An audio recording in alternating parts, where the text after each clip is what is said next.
என்ன இல்ல இந்தியாவுல எல்லாமே இருக்கு. ஒரு இந்தியா 72 சிங்கப்பூருக்கு சமம். ஒரு இந்தியா 15 இங்கிலாந்துக்கு சமம். ஒரு இந்தியா 4 பாகிஸ்தானுக்கு சமம்.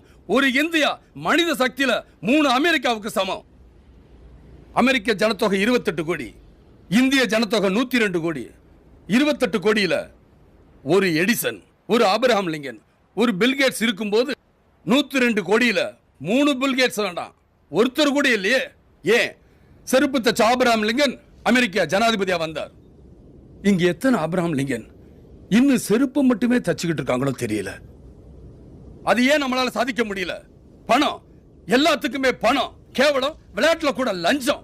ஒவ்வொரு நாட்டுக்காரனும் ஒலிம்பிக்ல எத்தனை தங்க பதக்கம், எத்தனை வெள்ளி பதக்கம்னு கணக்கு போட்டுக்கிட்டு இருப்பான். ஆனா இந்தியாவில் மட்டும்தான் பதக்கப்பட்டியல இந்தியா பேராவது வராதான்னு ஏக்கத்தோட பார்த்துக்கிட்டு இருப்போமே. ஏன் இங்க திறமசாலிகள் இல்லையா? பல மடங்கு அதிகம்.